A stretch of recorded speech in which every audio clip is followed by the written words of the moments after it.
Bonjour et bienvenue. Je vais vous aider pour l'école au concours à préparer le concours Avenir à partir de l'annale 2018.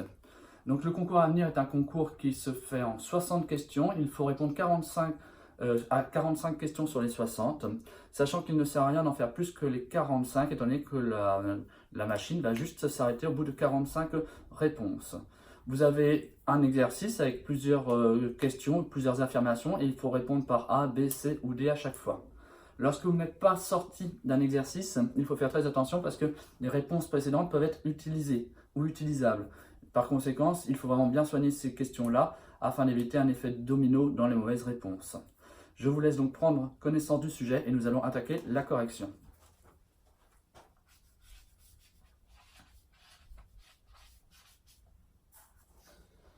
Donc l'exercice 1, le décollage de la station ISS.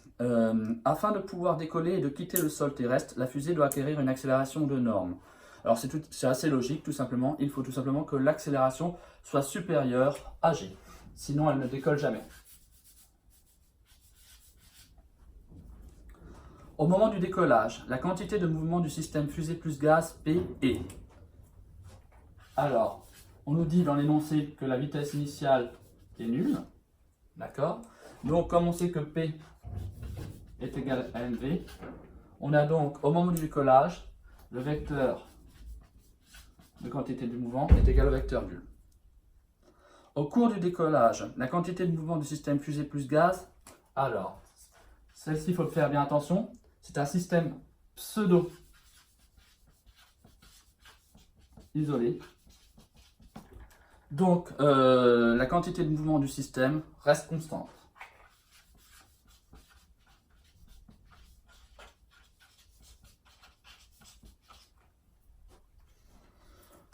Question 4.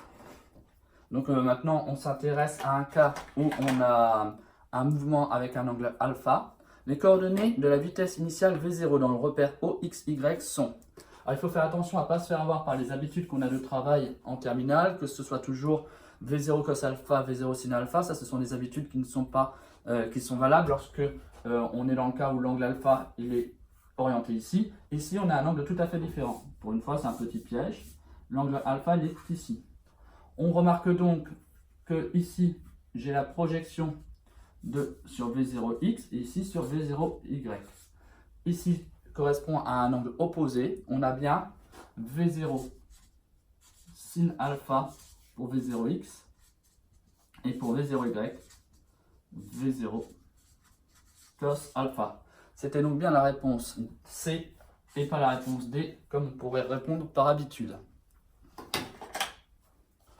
On continue. Pour déterminer l'accélération, on utilisera, alors là c'est du cours, il n'y a pas grand chose à dire, tout simplement on va utiliser la seconde loi de Newton, donc le petit b. Ça c'est ce que vous avez l'habitude de faire, seconde loi de Newton, la somme des forces extérieures égale à la masse fois l'accélération, etc., etc., etc. Eh bien tout justement, l'accélération de la fusée pendant cette phase a pour expression, alors on va le faire un peu proprement, donc on applique la seconde loi de Newton.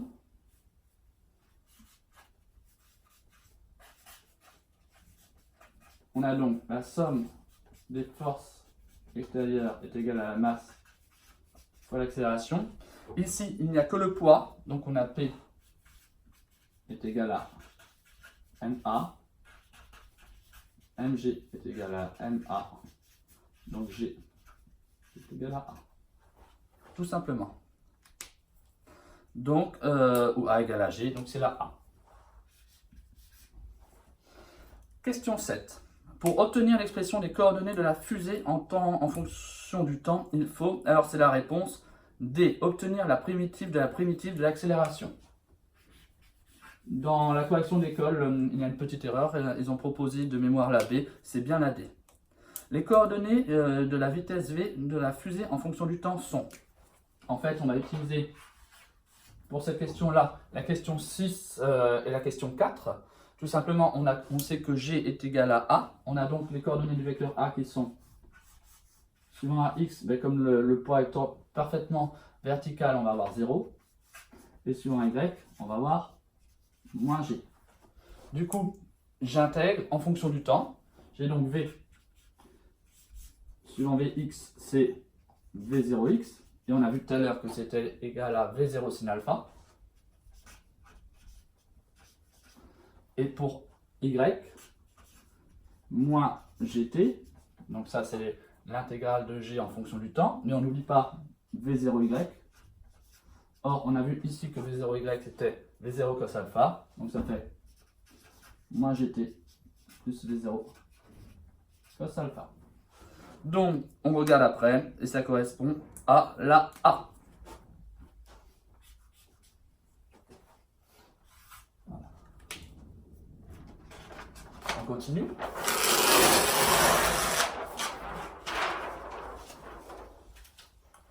Question 9. Les coordonnées de la position OM de la fusée en fonction du temps sont, bien tout simplement, alors c'est là où je vous disais tout à l'heure de bien faire attention à lorsque vous faites une question, ça peut engendrer plein d'erreurs. Si vous êtes trompé à la 4, vous allez avoir une erreur sur la 8 et une erreur sur la 9. Donc on intègre à nouveau en fonction du temps.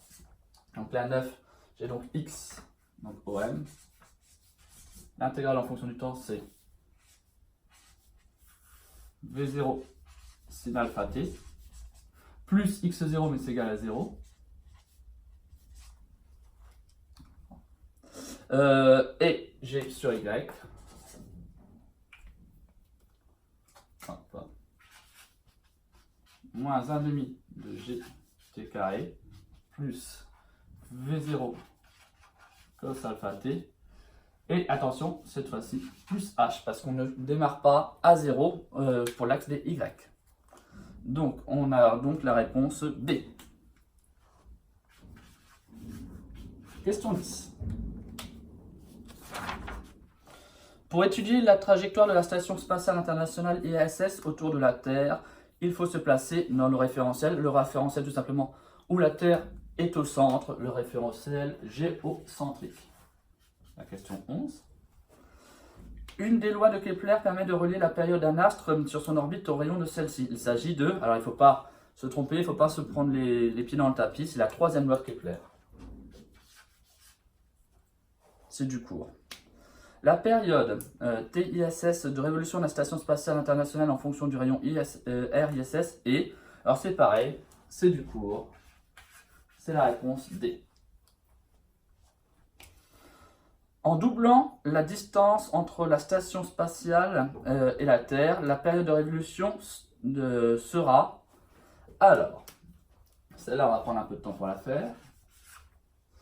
On sait quoi? On sait que la période sur le rayon au cube est égale à 4 pi carré sur GMT. Ça, c'est ce qu'on a pu tout trouver tout à l'heure à la question 12. Et en fait, ce 4 pi carré sur GMT, c'est une constante. Du coup, on a t carré qui est égal à une constante fois r au cube.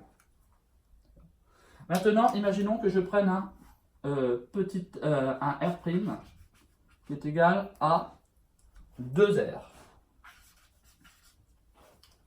Pourquoi je prends r' égale à 2r? Tout simplement parce qu'on nous dit que l'on va doubler la distance entre la Station spatiale internationale et la Terre. On va avoir donc la nouvelle période, t' carré, est égale à une constante, et c'est toujours la même constante, fois r' au cube. On a donc la nouvelle période, t' carré, est égale à une constante, fois 2r au cube, vu que r' est égal à 2r. On a donc t' qui est égal à la racine carrée de la constante fois 8 r au cube. Le 8 venant du 2 au cube. Et on se rend compte que ça revient à ce que j'avais tout à l'heure. C'est donc racine carrée de 8 fois racine carrée de la constante fois r au cube. Et ça, c'est ce que j'avais tout à l'heure. Donc, c'est bien multiplié par racine carrée de 8. Donc, c'est la réponse B. L'expression de la force subie par la Station spatiale internationale est. Alors, le plus important, là-dedans,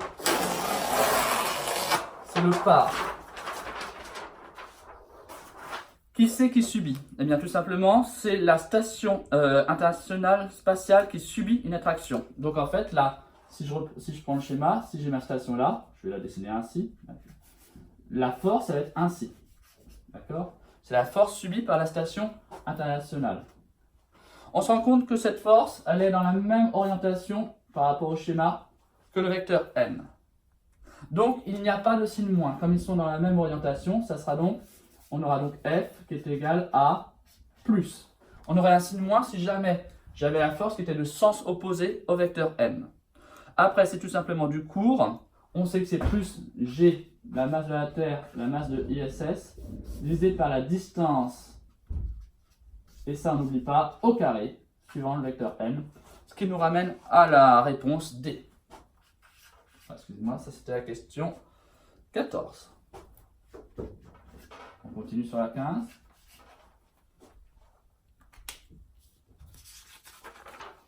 L'accélération de la station E, elle est orientée vers le centre, elle est centripète. 16. En utilisant la deuxième loi de Newton, l'expression de l'accélération de la station dans la base de Freinet, on obtient l'expression suivante de la norme de la vitesse.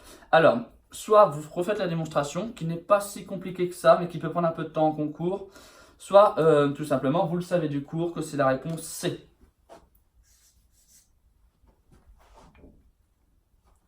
Pour la question 17, c'est pareil, ça se retrouve éventuellement en partant du principe que une période correspond au temps nécessaire pour faire un tour complet, donc c'est-à-dire pour faire le périmètre au complet, ou bien on se rappelle du cours, et dans ce cas-là, on a la réponse B.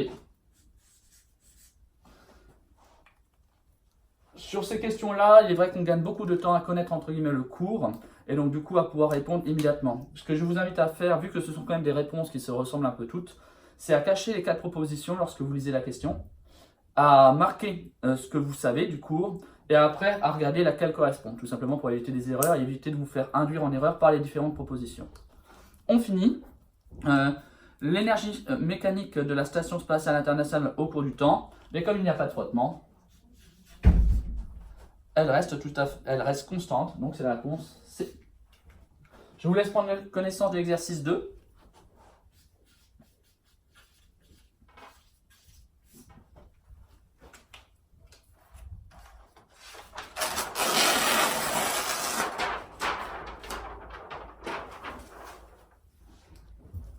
Donc exercice 2, communication avec la Terre. Donc on est globalement toujours dans la même aventure, sauf qu'on est sorti de l'exercice précédent. Pardon. Du coup, tout ce qui a été fait avant, on oublie, on passe à un nouvel exercice. Normalement, on n'a pas besoin de retourner sur les informations précédentes. Pour qu'un signal analogique de période T soit correctement numérisé, il doit être échantillonné avec une période d'échantillonnage TE telle que... Alors c'est la réponse, ça c'est du cours. C'est la réponse A. Alors la difficulté des fois avec ces genres d'exercices, c'est que ce sont des choses que vous allez voir en fin d'année. Peut-être que vous n'aurez pas le temps de le voir avant les concours. Cependant, en lisant un petit peu, en se renseignant, en étant un peu malin dans les questions, ce sont des questions abordables. Et autant éventuellement, la 19 n'était pas facile si vous n'avez pas fait le cours. Autant vous allez voir que par la suite, vous pouvez facilement gagner des points en répondant correctement. Naturellement, si vous n'avez pas vu le cours, ne répondez qu'à ce dont vous êtes sûr. Et de manière générale, répondez toujours aux choses auxquelles vous êtes sûr. La 20. La qualité de la numérisation dépend de la quantification qui est liée au nombre de bits. Avec 4 bits, la résolution est... Alors, c'est pas compliqué. Avec 4 bits, la résolution est de 2 puissance 4. C'est donc la résolution R est égale à 16. Donc, c'est la réponse C. On continue la 21. Une image a une définition de 2000 x 4000 et un codage RVB. La taille d'une image est de... Alors, on fait les choses tranquillement. Même si vous n'avez pas vu en cours, à partir de ce que je vais vous dire là, normalement, vous devriez pouvoir vous en sortir dans toutes les questions. Et c'est le genre de questions qui reviennent souvent. RVB, en fait, c'est un type de codage qui a pour principe, en fait, que chaque couche utilise un octet. D'accord? Donc, en tout, un pixel va utiliser 3 octets, parce que j'ai 3 couches. Là. Chaque couche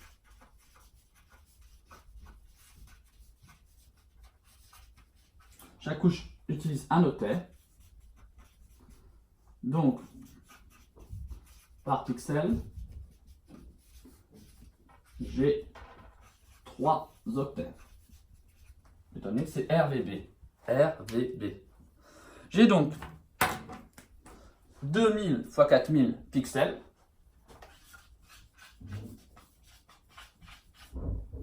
Fois 3. Ici, c'est le nombre de pixels que j'avais. Et ici, c'est le nombre d'octets que j'ai par pixel. Alors, pour éviter toute erreur, on peut le calculer comme ça. Je vous rappelle, je n'avais pas précisé tout à l'heure que c'est un concours où il n'y a pas de calculatrice. Je vous invite donc à faire 2 10 puissance 3 fois 4 10 puissance 3 fois 3. 2 fois 4, 8. Fois 3, 24. Ça fait du 24, on gère les puissances, 10 puissance 6. Donc ça fait donc du 24 10 puissance 6 octets, donc c'est-à-dire 24 mégaoctets. Donc c'était la réponse B. Question 22. Si le débit de connexion entre la station et la Terre est de 10 mégabits par seconde, la durée de transmission d'une image est de... Alors attention à ne pas se faire avoir, on est cette fois-ci en mégabits et pas en mégaoctets par seconde. Donc on sait que 8 bits est égal à 1 octet. Donc mes 24 mégaoctets correspondent à 24 fois 8, c'est-à-dire 192 mégabits. Alors si vous, là, éventuellement, moi, je vous invite à faire 24 fois 10, moins 24, moins 24, vous trouvez 192. On fait éventuellement un petit produit en croix si besoin est. On sait que c'est 10 mégabits pour une seconde. Donc 10 mégabits pour une seconde. J'en ai 192. Combien de temps va-t-il me falloir? Tout simplement 19,2 secondes. Donc la réponse, c'est la réponse D. Alors vous voyez qu'on est en concours. Vous avez juste à répondre sur votre feuille A, B, C ou D. Du coup, par moment, vous pouvez vous permettre de ne perdez surtout pas de temps sur une rédaction. Naturellement, au bac, ça serait préjudiciable, mais là, nous sommes en concours. Le but, c'est d'être simple et efficace. Et surtout, de ne pas faire d'erreur de calcul ou d'erreur tout court. La fréquence de radiation utilisée pour la lecture des informations sur le disque est de... Alors, on a plusieurs choses. Et si on reprend les données de l'énoncé de cet exercice-là, on va retrouver ça assez rapidement. Donc, je suis à la question 23. Je sais, d'après le cours, que C est égal à lambda F. Ça, c'est le cours. Moi, je l'ai appris dans ce sens-là. Et après, je la trafique. Donc, F est égal à C sur lambda. Je préfère toujours connaître une ou deux formules. Et puis après, les réadapter plutôt que d'en connaître plein. Et puis, à la fin, de faire des erreurs. Donc, F est égal à C sur lambda. C'est-à-dire 3 10 puissance 8 divisé par 610 puissance moins 9. Pareil, pour éviter des erreurs, je vous invite à dire que ça fait pareil que 3 10 puissance 8 sur 6 10 puissance moins 7. 3 sur 6, ça fait 1,5, ça fait donc 0,5 10 puissance 15. Ça fait donc 5 10 puissance 14 Hz. On retrouve donc la réponse C. On continue.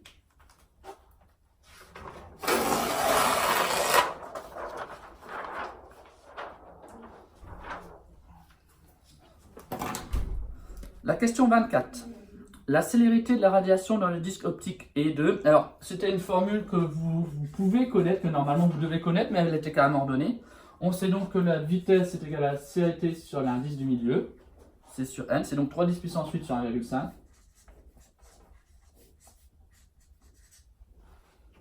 Et ça fait donc 2 10 puissance 8.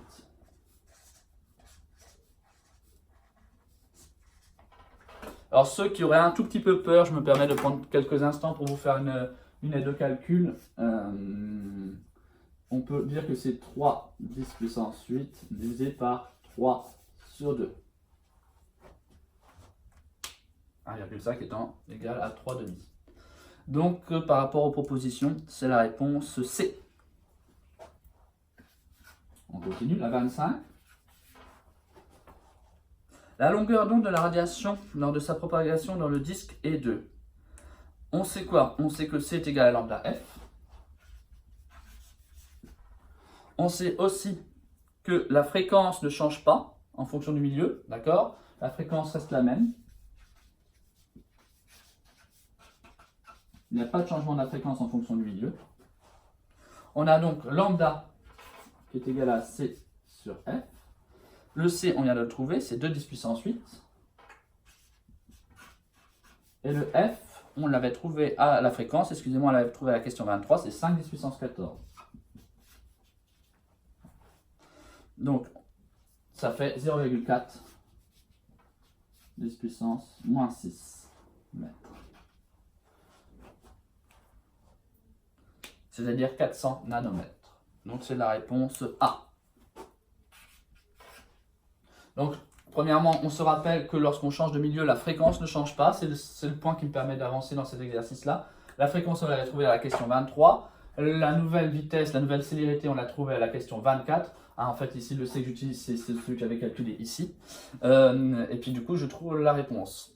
Par contre, encore une fois, si vous êtes trompé à 23 ou à 24, 25 sera faux. On en est donc à la question 26. La lecture du disque optique repose sur un phénomène d'interférence. Ça, c'est de la connaissance de cours, il n'y a pas grand-chose à dire. Voilà, il faut le savoir. Dans le temps, chez Avenir, il y avait une dizaine de questions de culture générale au début du sujet et après, plutôt des questions plus calculatoires. Maintenant, c'est dilué dans les sujets, donc vous avez plein de petites questions comme ça de cours. Naturellement, je vous invite à y répondre le plus rapidement possible. Ça fait toujours des points facilement gagnés si vous connaissez le cours. Et en plus, des réponses des réponses rapides. On fait le 27, qui est un tout petit peu plus long, pas forcément plus compliqué, mais un peu plus long. La surface de stockage, je vais prendre une nouvelle feuille.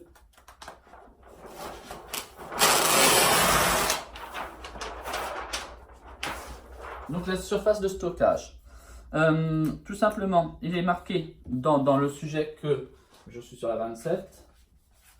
On sait que la surface est égale à pi r carré.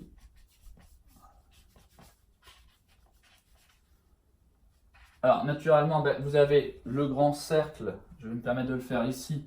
Vous avez le grand cercle, mais on enlève aussi le petit rond au milieu. Donc c'est R extérieur moins R intérieur, tout simplement. Ça fait donc pi facteur de 7 10 puissance moins 2, le tout au carré, moins 2 10 puissance moins 2, le tout au carré. Ça fait donc pi, alors on prend le temps de le faire, ça fait du 49 10 puissance moins 4, moins 2 au carré 4, 10 puissance moins 4. Ça fait donc 49 moins 4, ça fait tout simplement du 45. En multipliant par 3, etc., on retrouve la réponse B. 28.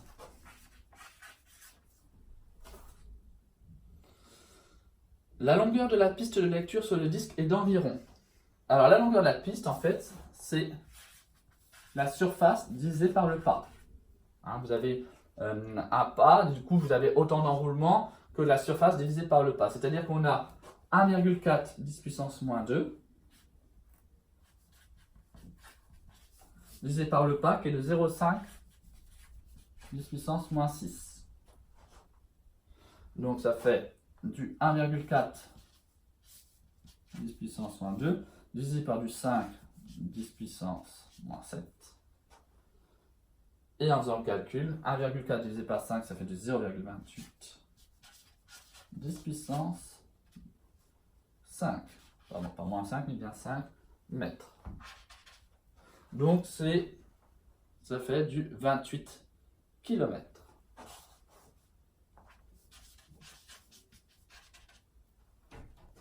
Donc c'est la réponse C.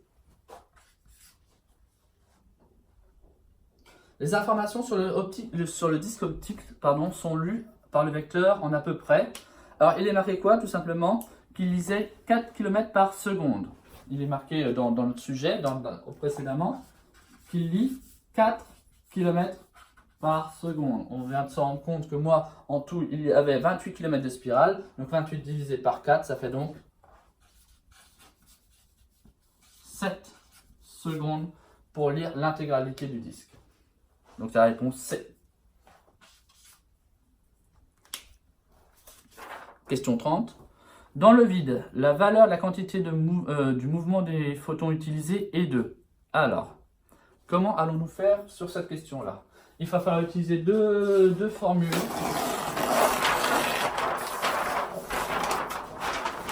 va falloir utiliser deux formules différentes. Donc, la première, tout simplement avec la constante de Planck. Donc, c'est la question 30, pardon. On sait que E est égal à hc sur lambda.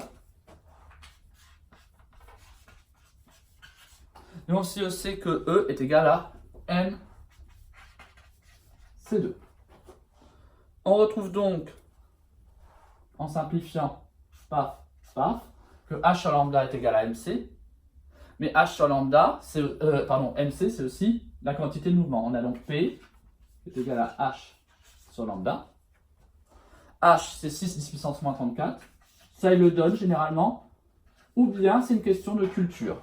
Dans ce cas-là, c'est une question. Et lambda, on vient de le voir, c'est 6 10 puissance moins 7. 6 sur 6, ça fait 1. Moins 34 plus 7, ça fait 10 moins 7. 10 moins 27. Donc ça fait 1, 10 puissance moins 27 pour la quantité de mouvement. Au niveau des unités, kg, mètre, seconde moins 1.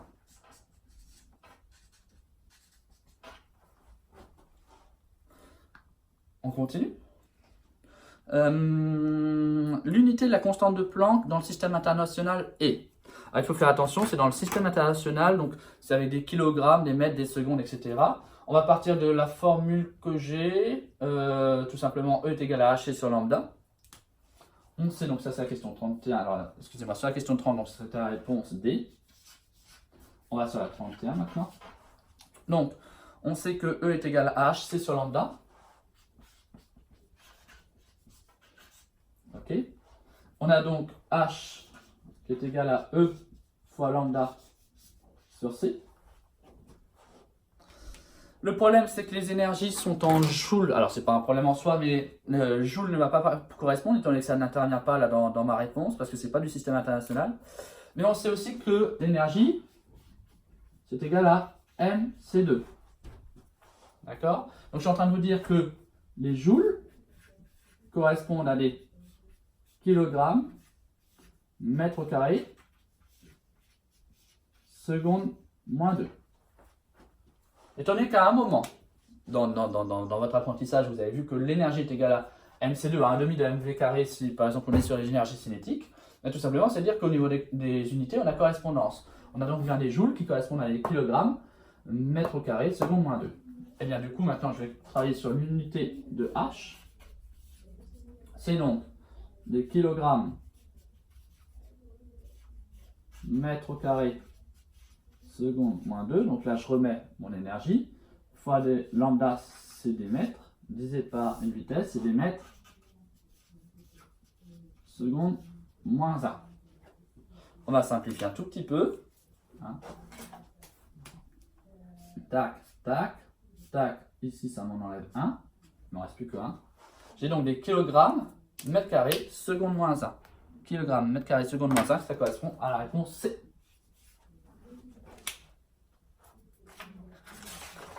On va faire la 32.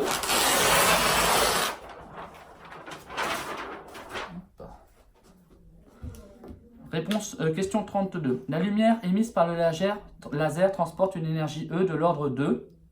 Eh bien, tout simplement, on sait que E est égal à hc sur lambda. Donc, c'est la question 32.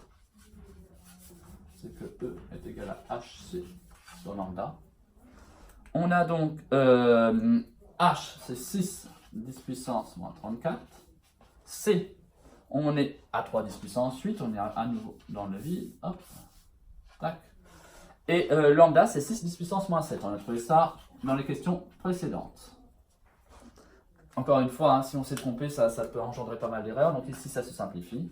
Je fais juste mes puissances. Donc c'est 3 10 puissance moins 19 joules. Une diode laser est composée en partie d'un semi-conducteur contenant des électrons qui peuvent s'exciter ou se désexciter. Les photons émis par la diode laser proviennent du passage des électrons d'une bande de conduction vers une bande de valence. L'énergie EG séparant ces deux bandes est de... Alors là, tout simplement, elle est de 2 électrovolts. C'est du cours. 33. Donc c'est la réponse B. 34.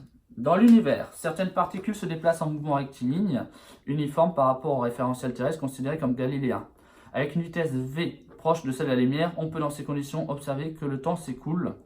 Alors, avec une vitesse v proche de celle de la lumière, donc on a quelque chose qui va très vite. C'est à nouveau du coup, enfin la connaissance de cours sur tout ce qui est relativité restreinte. Pour la question 34, c'est donc la réponse A. Plus lentement dans le référentiel propre des particules que dans le référentiel terrestre. La 35, avec le coefficient avec la formule de Lorentz, c'est le fameux coefficient, le facteur de Lorentz, pardon. Alors, on nous dit que le facteur de Lorentz est égal à 2, et on nous demande quel est le rapport de vitesse. Alors, il y a une formule à savoir, c'est la suivante. On a donc le facteur de Lorentz qui est égal à 1 divisé par racine carrée de 1 moins, on ne fait pas d'erreur, c'est la vitesse sur la CT au carré. D'accord? Et ça, d'après ce qu'on vient de me dire, c'est égal à 2. Alors ça, c'est d'après l'exercice 35 par rapport à ce qui est indiqué.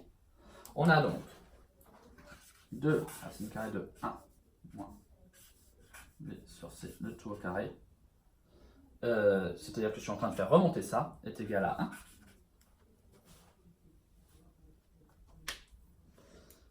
On peut passer le tout au carré.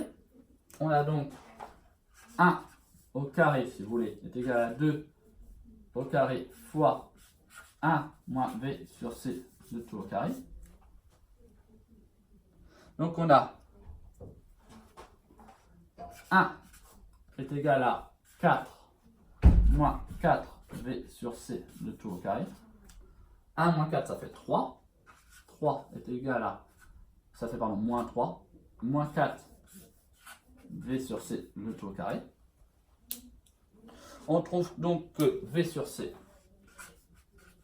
le tout au carré, est égal à 3 quarts.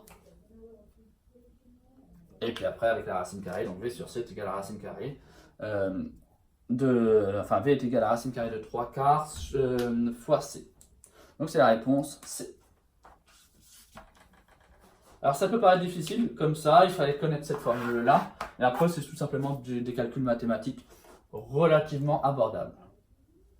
On va continuer sur l'exercice 3. Je vous laisse en prendre connaissance.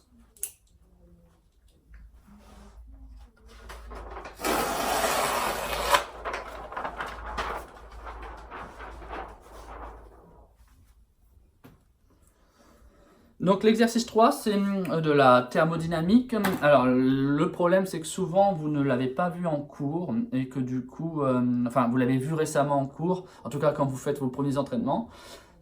Je vous invite vraiment à faire ces exercices-là qui sont relativement simples finalement, qui ne demandent pas tant de connaissances que ça.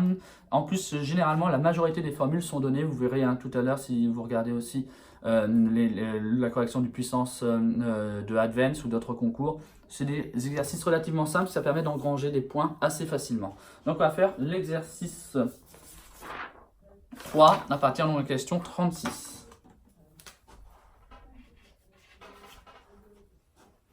Les échanges énergétiques entre le récipient et l'eau se font majoritairement par, eh bien ça c'est du cours, c'est par convection. Je vous laisserai revoir les différences entre convection, conduction, rayonnement. La variation d'énergie interne reçue par l'eau lors de la transformation thermique est de, alors, 37. La variation d'énergie interne, c'est M. Alors, il n'y a pas toujours le M, mais là, il y a le carré, étant donné que dans C, c'est par kilogramme, c'est variation de température. La masse ici est de 1 kg. C, c'est donné, c'est 4 10 puissance 3. Et la variation de température, elle est de 40. Donc ça fait donc du 170 puissance 3 joules.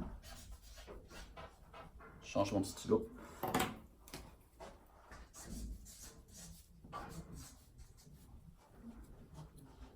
Alors, c'est 160, non pas 10 puissance 3 joules, mais c'est 160 10 puissance 3 kilojoules, parce que dans l'unité était en 4 kilojoules. Hein, c'est en kilojoules. Si je reprends l'unité, c'est 4 kilojoules, excusez-moi, par kilogramme par Kelvin. Donc comme c'est ici kilojoules, je retrouve ici les kilojoules. Donc c'est la réponse D. On fera attention à ne pas s'embêter, enfin ça ne sert à rien de s'embêter à vouloir convertir les variations de température, dans le sens où une variation de degrés Celsius et une variation de degrés Kelvin revient au même, tout simplement. On continue, le flux thermique. Et alors, 2. Alors le flux, c'est pas compliqué, vous le savez en fait depuis assez longtemps, vous pourriez le faire depuis assez longtemps, ça, mais vous avez trop tendance à l'oublier. On sait qu'une puissance, c'est une énergie sur un temps, donc le flux, c'est la variation d'énergie interne divisée par le temps, c'est donc 160 10 puissance 3, le tout divisé par 80.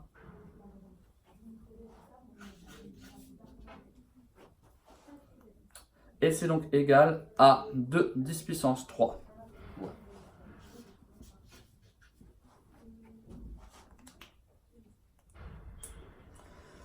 La puissance électrique fournie par la résistance est donc 2. Eh bien tout simplement, on reprend la question 39. La question 39, on reprend ce qu'il y avait avant. C'est donc que P est égal à 2000 watts. CF, tout simplement. Ah, si j'oublie mon unité. CF, la question 38.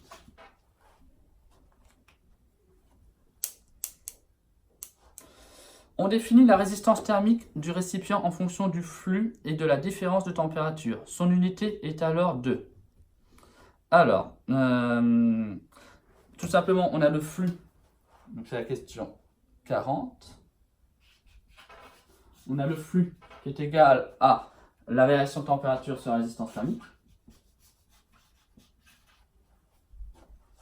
Donc la résistance thermique est égale au flux, à la variation de température sur le flux.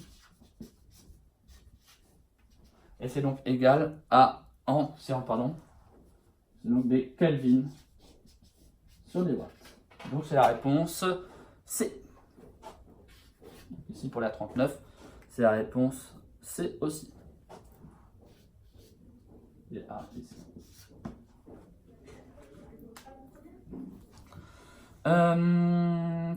La résistance thermique est alors ici en unité du système international, elle est de combien?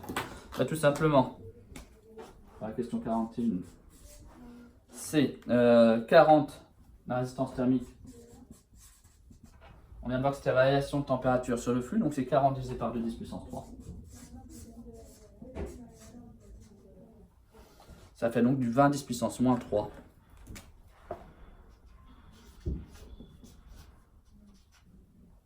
Ça fait donc du 0,02 SI.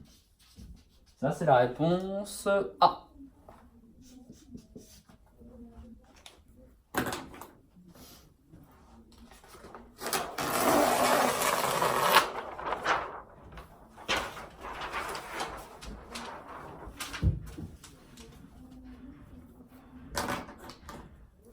La 42. La résistance thermique dépend de la conductivité thermique du matériau utilisé, de son épaisseur et de la surface. La valeur de la surface est donc 2. Alors, on sait que la résistance thermique, donc c'est la question 42. Ça, c'est un exemple, comme je vous disais tout à l'heure, même si vous ne connaissez pas forcément le cours, on vous donne pas mal de formules. Donc la résistance thermique, on sait que c'est égal à l'épaisseur. Alors ça, finalement, vous devriez le savoir. Divisé par lambda S. D'accord. On cherche S. Donc S est égal à, je remonte ça, je redescends ça, l'épaisseur sur la résistance thermique fois lambda, excusez-moi. L'épaisseur ici c'est 0,3 10 puissance moins 3. Le tout divisé par la résistance thermique qui est de 1 fois lambda 0,02. On trouve donc, si on fait les choses tranquillement, correctement, on peut le faire ainsi, c'est du 3 10 puissance moins 4 sur du 2 10 puissance moins 2. 3 sur 2, ça fait 1,5 10 puissance moins 2. Donc c'est une surface, c'est des mètres carrés. Donc 1,5 10 puissance moins 2 mètres carrés, c'est-à-dire 0,015 mètres carrés. Donc c'est la réponse C. On passe à 43. La température de l'eau est ensuite maintenue à 60 degrés grâce au fonctionnement de la résistance pendant plus d'une heure. On peut donc dire, alors là A c'est faux, étant donné que si le système était isolé, j'aurais pas besoin de chauffer entre guillemets pour maintenir la température. On peut dire qu'il y a des échanges d'énergie entre le système et l'extérieur. Donc c'est la B. 44. Au cours d'une autre expérience à pression atmosphérique, la température de l'eau passe progressivement de moins 10 degrés à 110 degrés. Les changements d'état sont, alors, de moins 10 à 110 degrés, on va avoir deux changements d'état. Le premier qui va être la fusion et le deuxième, la vaporisation. Donc c'est la B. On arrive à l'exercice 4. Je vous laisse en prendre connaissance.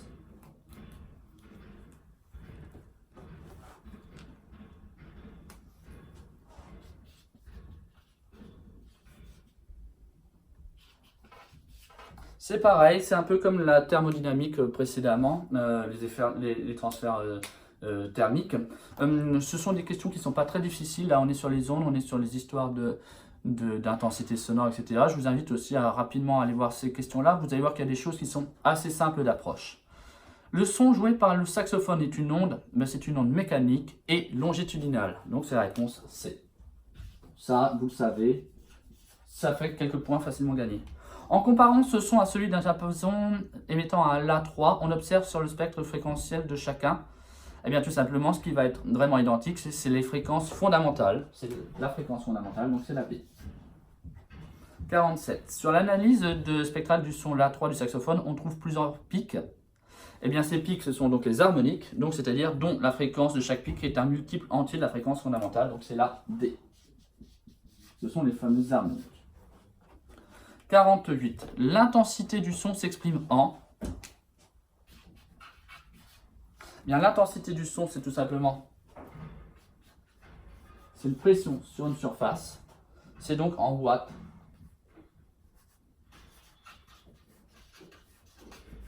Par mètre carré. Ça, je vous invite à vraiment vous en rappeler que c'est une pression sur une surface. On ne vous le montre pas toujours comme ça, mais en fait, ça, pour plein de choses, ça va vous aider à mieux comprendre comment ça marche. C'est donc des watts sur les mètres carrés, donc c'est la réponse A. En fait, généralement, on part de l'inverse, de l'unité, on comprend que c'est une pression sur une surface. Une puissance, pardon, sur une surface, excusez-moi. Donc l'intensité, excusez-moi, je reviens, c'est une puissance sur une surface, donc c'est en watts par mètre carré. Si deux saxophones jouaient de la manière identique en même temps, le niveau sonore en un point équidistant des deux instruments serait par rapport au niveau sonore par un seul. Alors tout simplement, attention, les niveaux sonores ne sont pas augmentés du nombre qui sont, donc c'est pas doublé, pas le même. Ce qu'on est en train de nous dire, c'est que l'intensité I' est égale à I fois 2. J'ai donc L qui est égal à 10 log de I' sur I0. C'est donc égal à 10 log de 2i sur I0. C'est donc égal à 10 log de I sur I0 plus 10 log de 2. 10 log de I sur I0, c'est ce que j'avais avant. Log de 2, ça fait 0,3, donc fois 10, ça fait 3. Donc on se rend compte que c'est bien augmenté de 3 décibels. Donc c'est la réponse B. La vitesse du son dans le vide est 2, c'est une question entre guillemets absurde. Il n'y a pas de son dans le vide, donc elle est nulle tout simplement. Donc c'est la D pour la 50.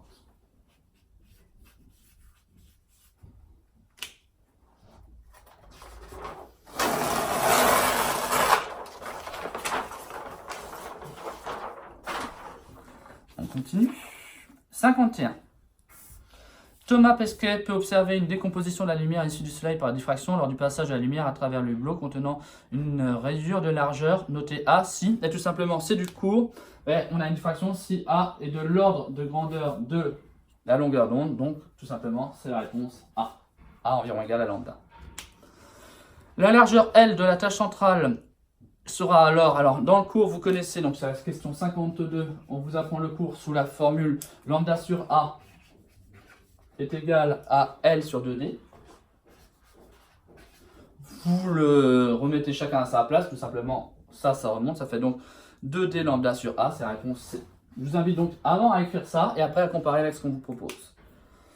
Dans le cas de deux rayures sur le hublot, donc l'interfranche y associée, c'est à nouveau du cours pour la 53. Et c'est la réponse B. Là, c'est beaucoup du cours, de la connaissance de cours, ça va assez vite. À nouveau du cours et de la connaissance du cours dans le cas 54.